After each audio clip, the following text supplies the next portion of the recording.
Assalamualaikum warahmatullahi wabarakatuh. Perkenalkan, nama saya Bagus Adi Sajiwo dan teman saya yang bernama Muhammad Bintan Torik.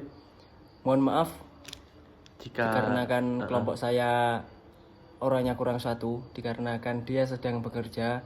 Jadi mohon maaf kalau kita mewakilinya untuk mengerjakan tugas dari Bu Nurul. Baik, langsung saja. Merintis usaha. Merintis usaha. Dalam merintis usaha, mungkin kebanyakan orang akan berpikiran sulit sekali untuk membuka usaha atau merintis usaha untuk pertama kalinya.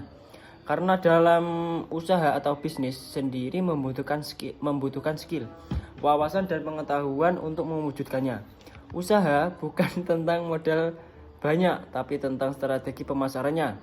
Banyak hal-hal yang harus diperlukan dalam perintisan usaha, apalagi kalau usaha itu dimulai dari nol. Yang paling pertama yang harus dilakukan ketika niat ingin merintis usaha adalah niat. Niat yang ulet untuk membangun usaha, modal banyak, pengetahuan banyak, wawasan banyak. Ahli dalam strategi pemasaran akan percuma jika kita tidak punya niat, karena niat akan sangat berpengaruh dalam perintisan usaha yang akan kita lakukan. Jika niat kita hanya setengah-setengah, akan sangat sulit sekali usaha yang kita bangun untuk berkembang. Dikarenakan dari awal kita membangun atau merintis usaha tersebut, kita tidak punya niat dan tekad yang kuat sehingga usaha yang bangun akan jalan di tempat. Yang pertama, menentukan jenis usaha. Cara memulai bisnis setelah mempunyai niat dan tekad yang kuat adalah menentukan jenis usaha yang akan dikelola dan dijalankan. Jika masih merasa bingung untuk membuka usaha jenis apa, kita bisa menentukan jenis usaha sesuai dengan apa yang kita sukai dan yang kita kuasai. Oke, yang kedua melakukan riset. Setelah menentukan jenis usaha yang kita inginkan, cara memulai bisnis selanjutnya adalah dengan melakukan riset agar mengetahui tentang seluk-beluk jenis usaha yang akan dijalani. Riset juga diperlukan agar kita dapat menentukan tren yang sedang digandrungi oleh para konsumen saat ini, agar strategi usaha bisa tepat sasaran dan tepat memberikan keuntungan serta perkembangan yang signifikan. Lanjut. Yang ketiga adalah membuat anggaran. Dalam menentukan cara memulai bisnis bagi pemula, kita tentu membutuhkan tatanan keuangan.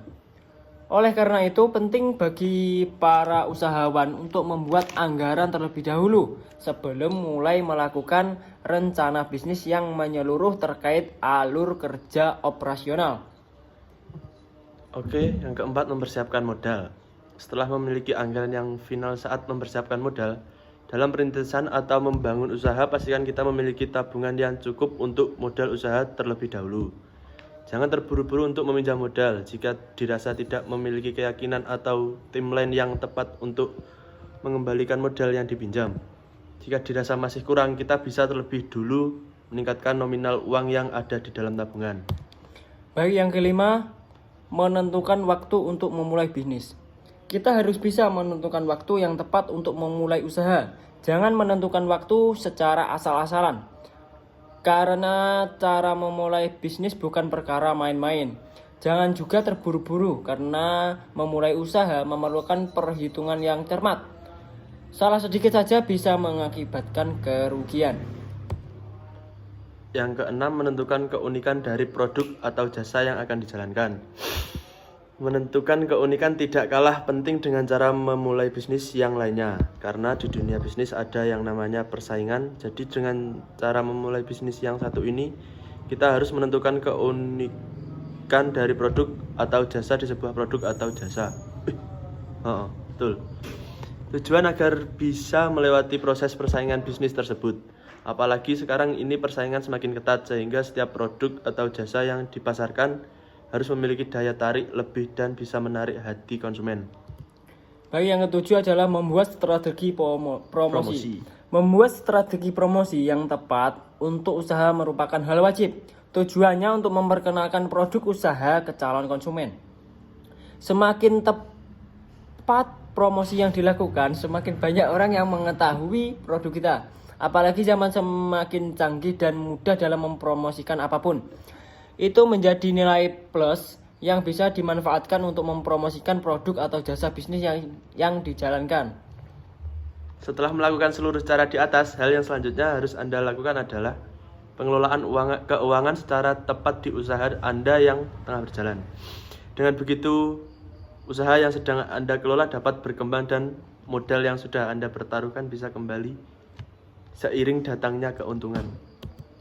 Thank you.